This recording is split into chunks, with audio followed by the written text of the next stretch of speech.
Hello, beautiful lights, and welcome to another episode of From a Medium's Perspective. We're going to kick off the show with a discussion that seems a little odd for a medium to talk about. We're going to be talking about sociopaths and empaths. I see in my readings a lot of damage that's done by people that are sociopathic to people that are empathic. But my premise is that if empaths could better understand where people are coming from, they might not suffer the damages as much as they might if they just sit there and take it. I see a lot that the critical nature of sociopaths can just leave scars. And even after someone's passed, whether it was a father, a mother, another relative, sibling, friend, sometimes a teacher or religious leader even, my clients are left with the need to process things so that they can understand the differences of these people and be able to move on with their lives. I'm going to start with a definition for each of these, the sociopath and the empath. And these particular ones I found in the Urban Dictionary online.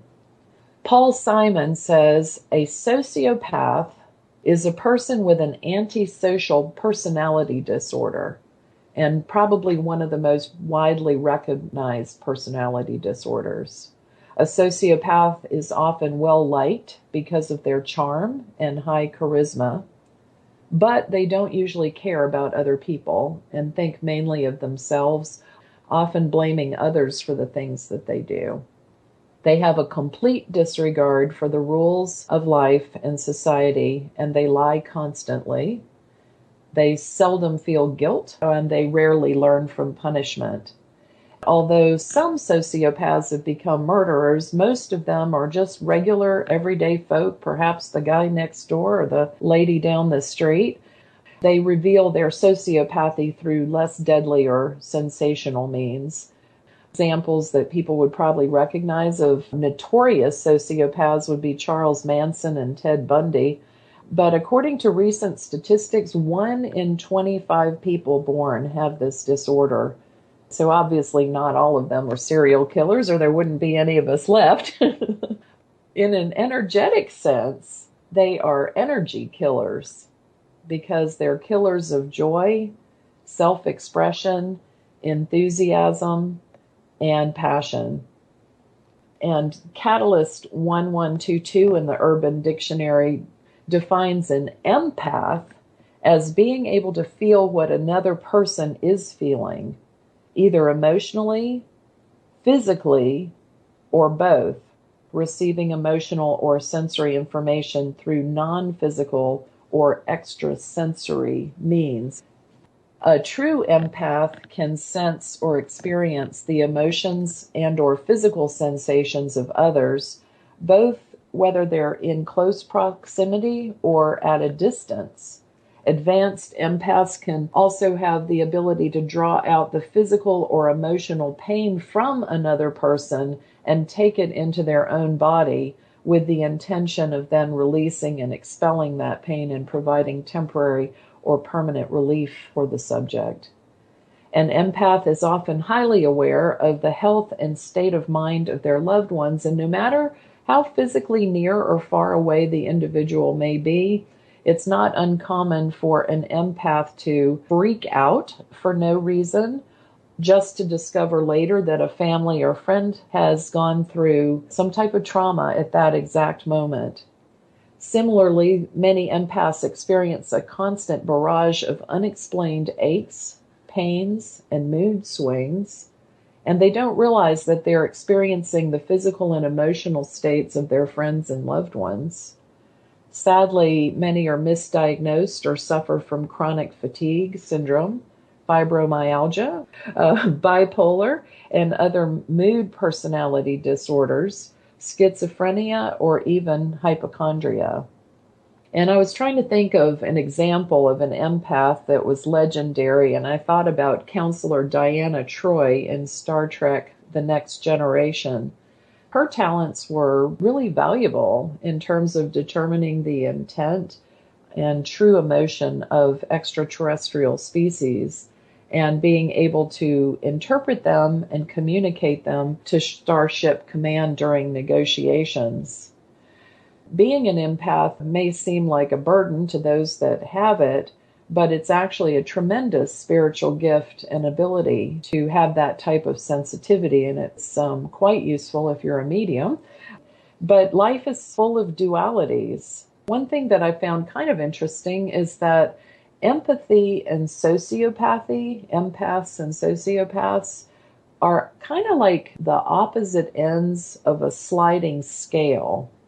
And when it goes to the extreme at the empathic end of the spectrum, people can feel so much of what other people feel that it's debilitating for them.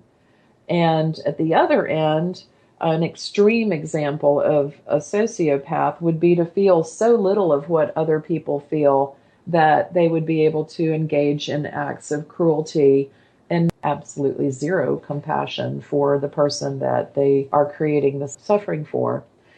Empaths, however, tend to be more vulnerable than the average person, even if they're a little bit healthier along that spectrum. Maybe abilities go out to the far extreme, but they keep their awarenesses more toward the middle.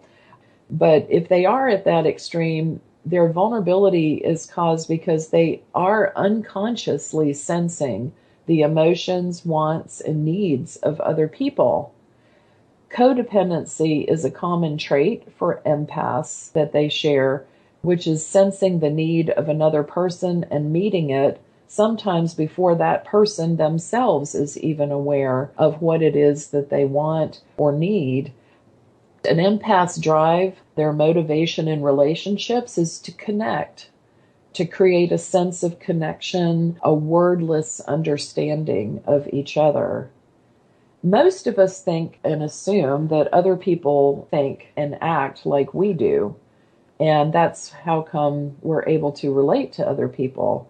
We also assume that they're motivated like we are, that they have an innate limit when it comes to hurting someone's feelings or body. But unfortunately, not all of us do think alike. It's important to be able to recognize some of the signs that might indicate that someone is sociopathic, because we don't think the way they do. We don't think like a predator, and they don't think the way we do as caring people. Although our goal is to be somewhere in the middle, we need to remember that love plus wisdom equals Buddha. And what I mean by that is we should strive for a balance in being unconditionally loving, but also maintaining healthy psychic and emotional boundaries. This can really be complicated if the bond that you have with the other person is a karmic in nature. In other words, if you shared a past life with someone and you're really bonded at the etheric plane, which is that realm when we are in the body-free state, these types of relationships are really hard to untangle emotionally because of the contact that we have, the care that we have for that person. We tend to subject ourselves to treatment that we wouldn't otherwise excuse in anyone else. And I'm going to share an exercise later in the show that might be helpful if you're in such a situation or if you've had trouble disengaging from one. If empaths desire connection, what is it that a sociopath wants? Well, I was really surprised to learn that what they want most is pity. And that's kind of shocking. We would find that odd, most of us, to want to be pitied. But to a manipulator, if they're able to obtain your pity, then they have a wide leeway to do whatever they want. Because for the rest of us, it's natural for us to care about someone that's hurting, and we'll give to them freely. We might even discount our own needs and overlook or excuse their antisocial behavior or lack of participation in the relationship or in social settings because we feel sorry for them. And then they win because that's what makes them the center of attention. Everyone tiptoes around them and is making sure that their needs are being met. In a healthy relationship, it's a 50-50 balance. My guide, Primrose, calls it the fitty-fitty rule. And I love her because she tickles me sometimes by speaking slang, the fitty-fitty rule.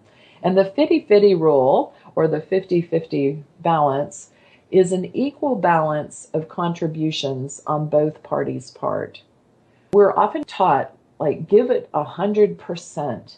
And that way, if the relationship doesn't work out, at least you know you gave your best. But that is horrible advice for an empath. Because think about it, if you give 100%, what does that leave for the other person to contribute? You got it, it's zero. And that is just exactly what a sociopath wants. I do zero, you do it all, and if I don't like what you do, well, I guess you just better work harder. I've gathered a list of possible signs that you might notice if you're dealing with a sociopath in a relationship, and I thought that I might share them. Number 1, you're walking on eggshells. You feel like you're on edge, and yet you have the desire to be this person's one and only. You feel like maybe you are the only person that understands them. Number 2, when they met you, they put you on a pedestal and were in total awe of you and made you feel really special. But now you're starting to feel disposable and you're confused, and confusion is not a sign of a healthy relationship. Peace is. 3, you're valued for how you make the other person look, not for who you are as a person. And should you have the audacity to fail them in a social situation and not give them the validation in the social setting that they had hoped for, you go on the discard list. Number 4, in the beginning of the relationship, they want to seal the deal quickly, to move in, to get married. And if you start to question the timing or waver, God forbid, then you are accused of not being committed. Number 5, you catch them in a lie, and then another, and another, and then they accuse you of lying or cheating when you're not. And that's because they're projecting their behavior onto you. Number 6, they have no fear. They drive like a maniac, like a crazy person, to scare you. Or maybe even swerve and pretend like they're going to run into another car or a person. But they stay completely calm because they don't actually feel fear or anxiety. Number 7, they appear needy, but are actually controlling. That's where that pity thing comes in. And then they might start texting you all the time. And you think, oh, it's because they think well of you or because they like you. But then it can get kind of creepy or annoying because it's not related to anything that's going on. And it's just an effort to try to control you. Their goal is to make you submit so that their needs can be met. Number 8, they might be a sex addict. Sex is great. We should all have more of it. But not if you're a sex addict, because that's using a diversion to satisfy something that's not resolved within yourself.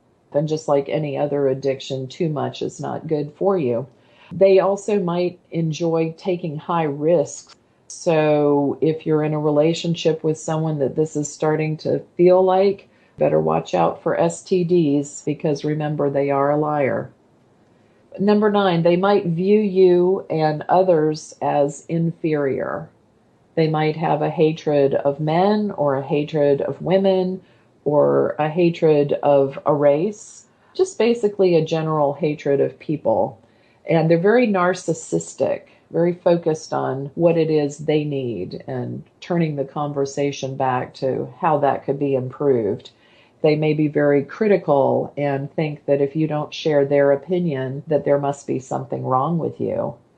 They will always have the right words, and they will always excuse their behavior. Maybe always is extreme, but I would say generally at least. They will always make excuses for their behavior by blaming other people. Number 10, they mock you. They make fun of you. They might even mimic your behavior or facial expressions or repeat back like a parrot your words. They kind of mirror, and they don't seem to have any feeling of it at all. That's because there isn't an understanding at an emotional level. And they might give you the silent treatment, or they might use anger to try to control you. And of course, these are collective characteristics. You couldn't use one to create a diagnosis, and I'm by no means a psychologist and not trying to be, but these are some things that I've found in readings to be useful to know.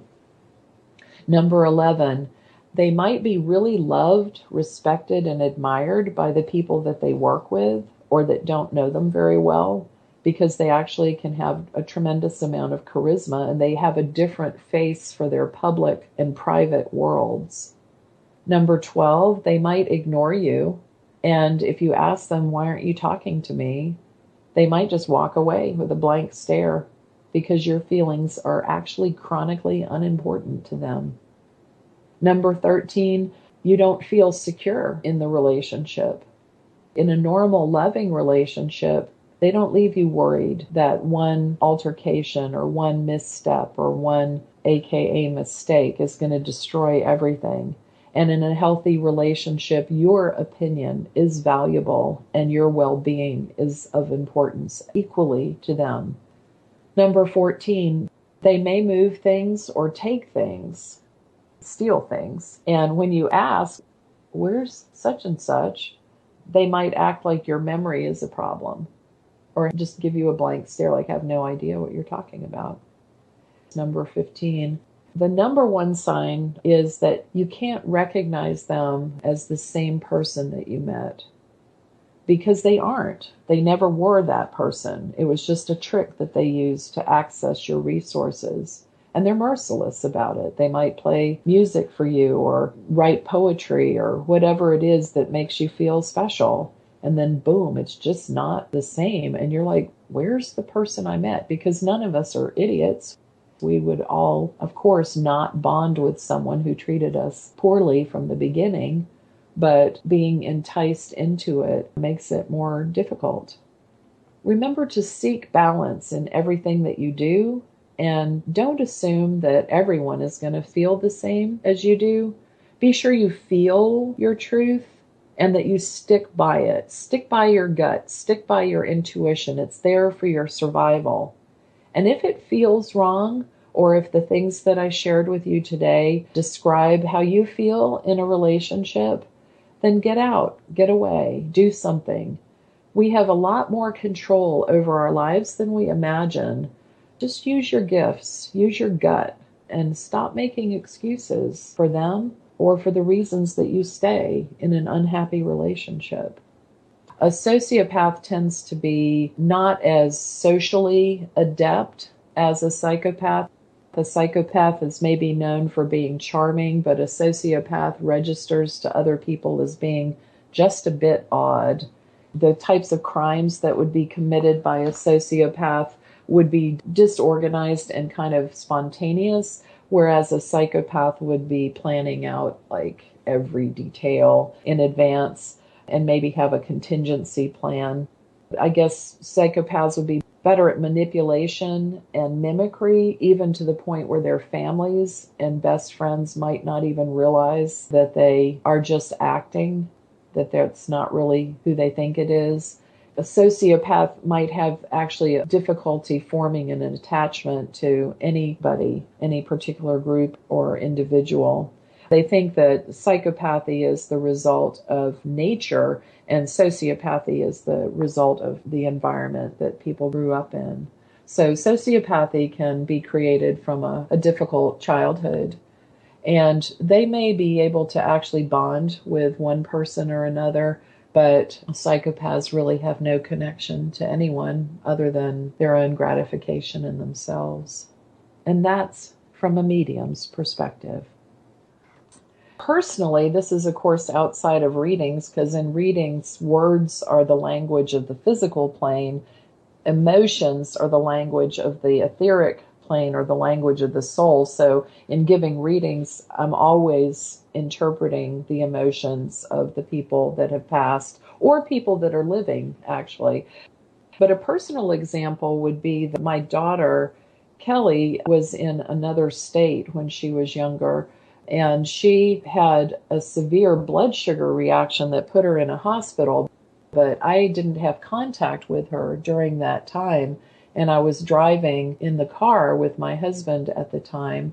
And I said, something is so wrong with Kelly. And she was 1,000 miles away. It was not just around the corner or back home. It turned out that she was exactly at that moment, had a blood sugar crash that nearly took her life and ended her up in the hospital.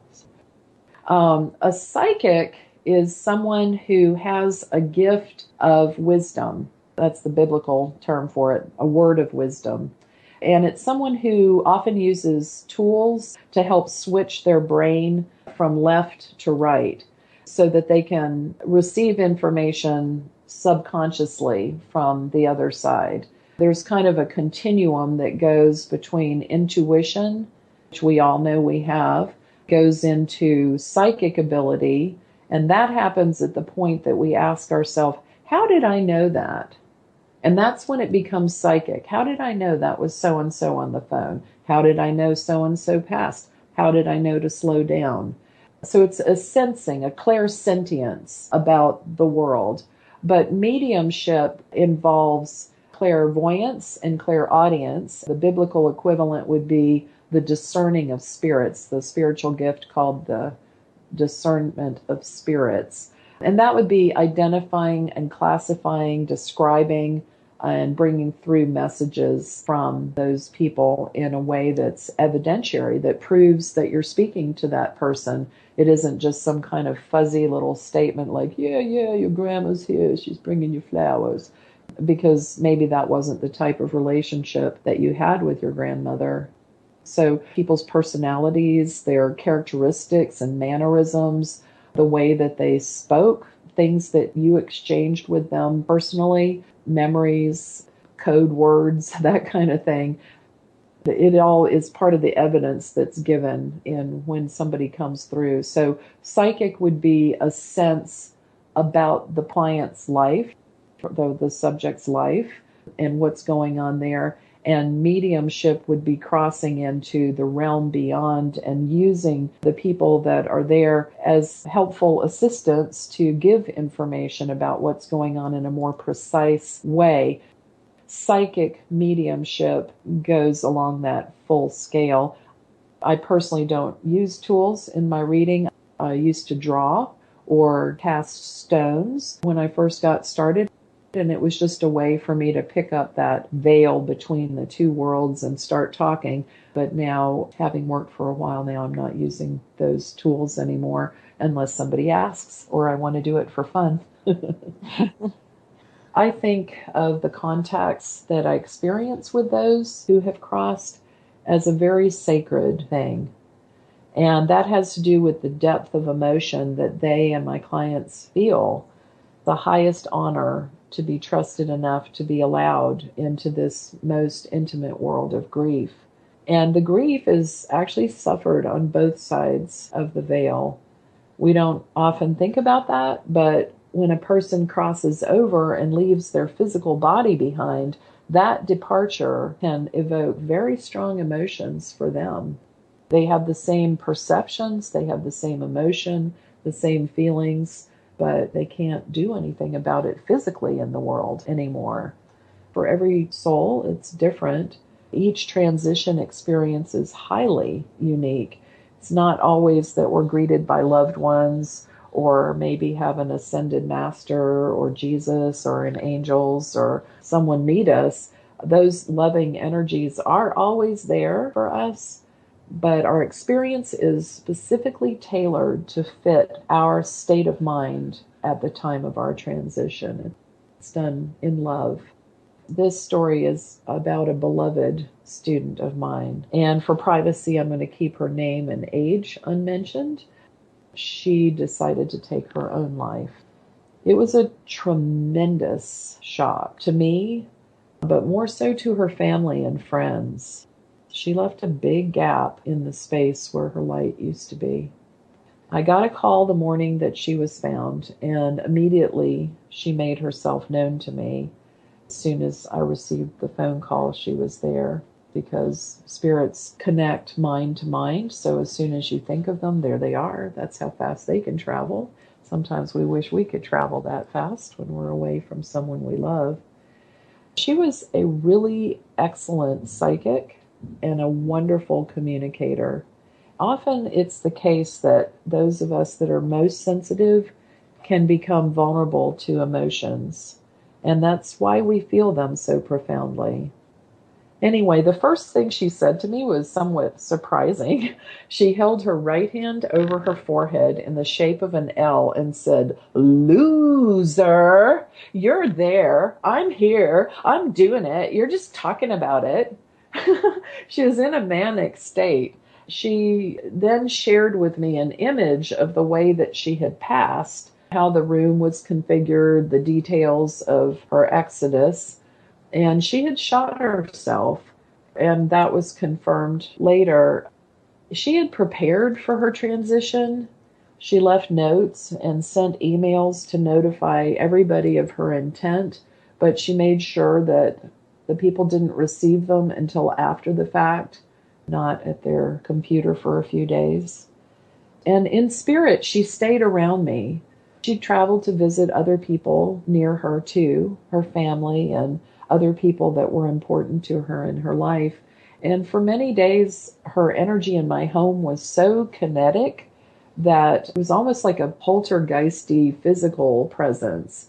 I told her that only she would be allowed to be so physical in my home because I loved her.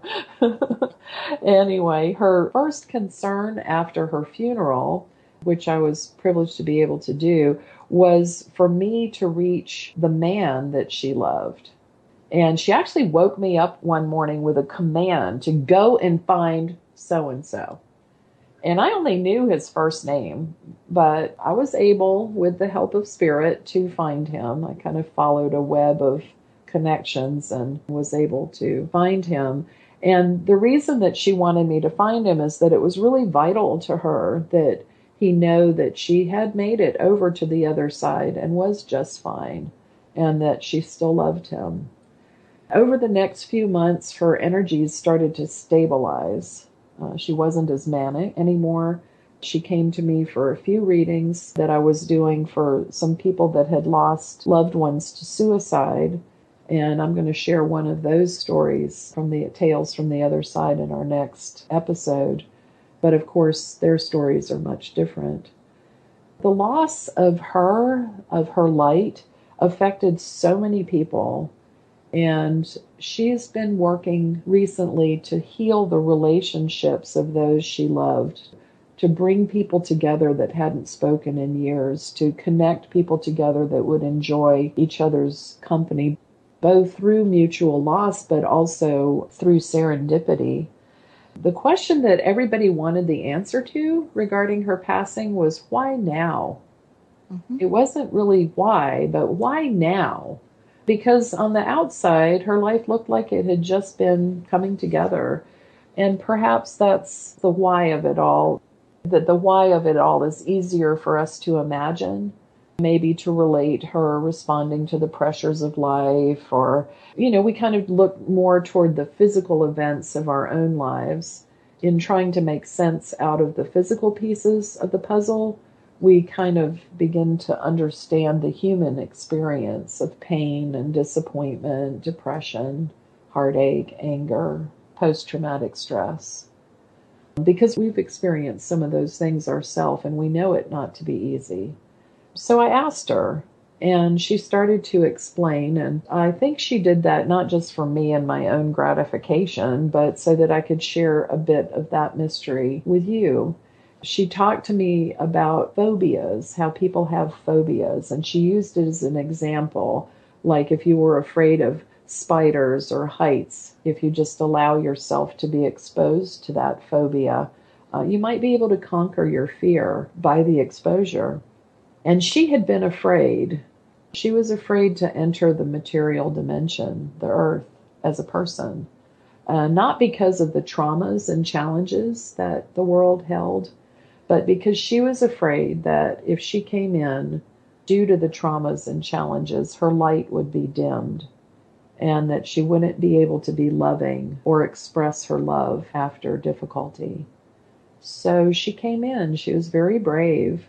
And for her to come to the planet as a physical being in the dense material realm that we exist in, that was to face her greatest fear.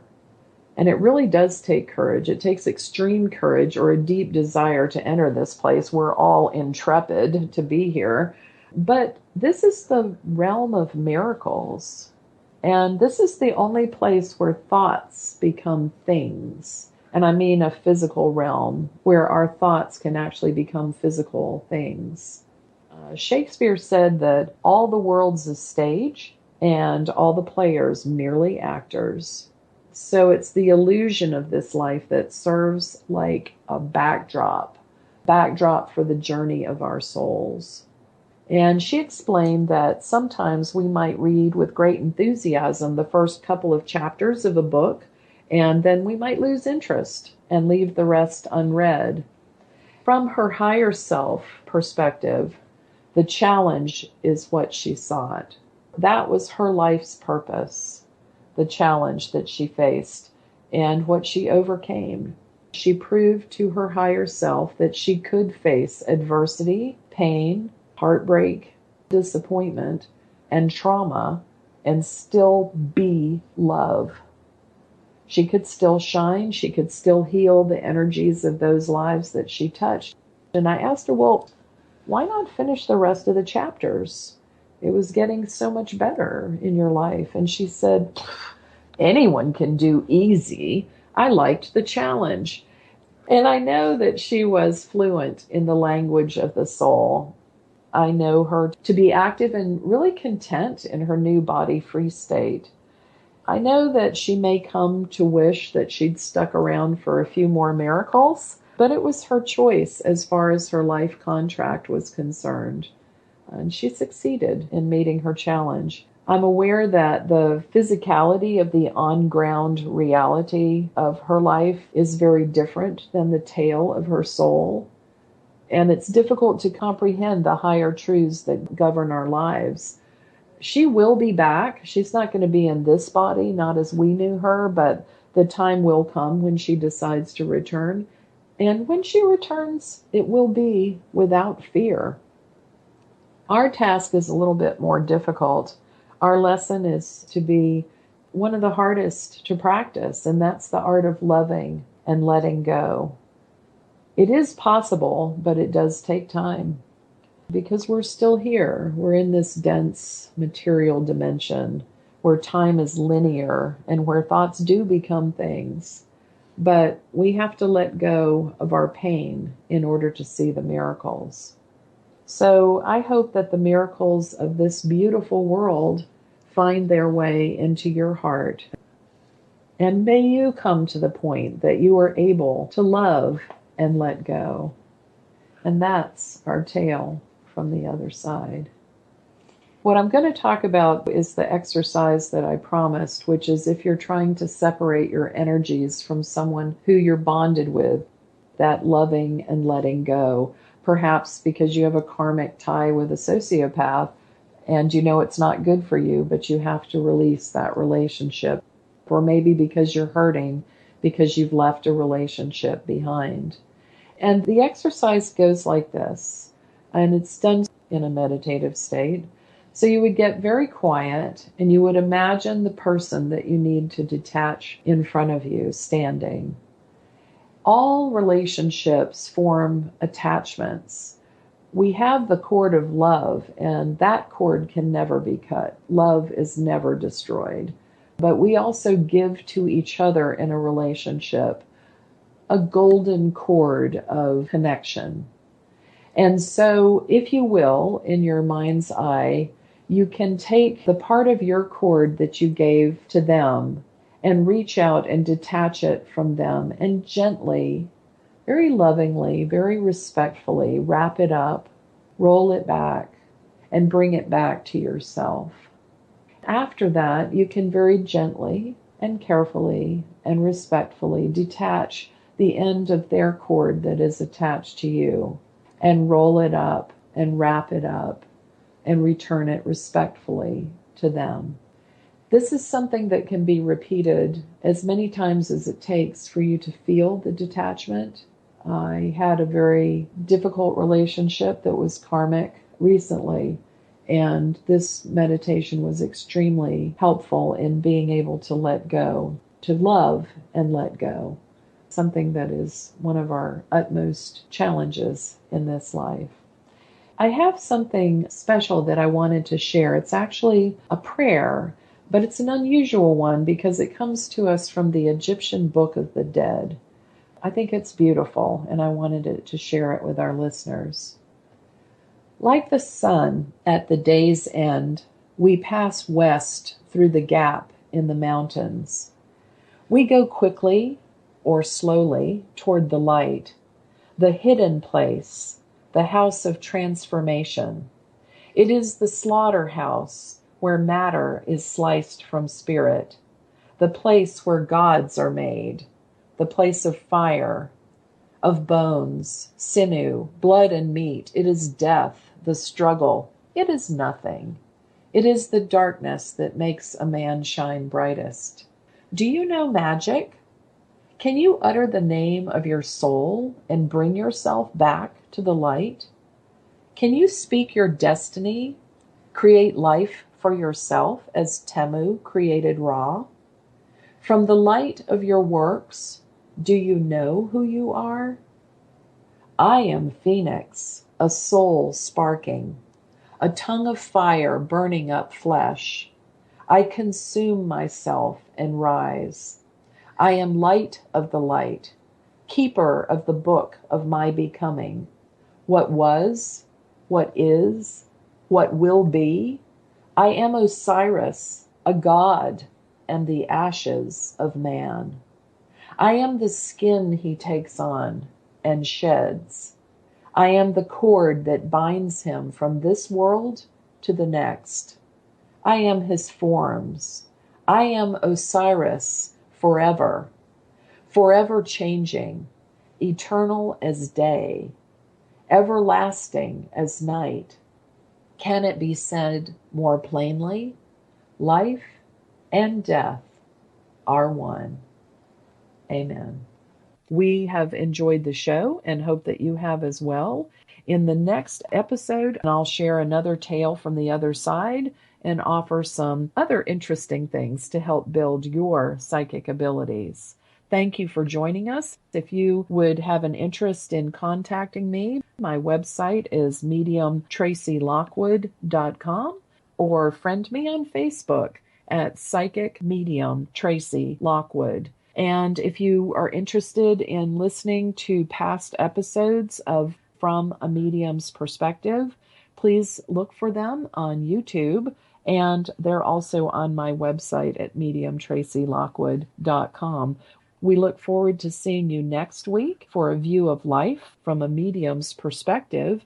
And remember, it is never inappropriate to be kind, and without integrity, you have nothing.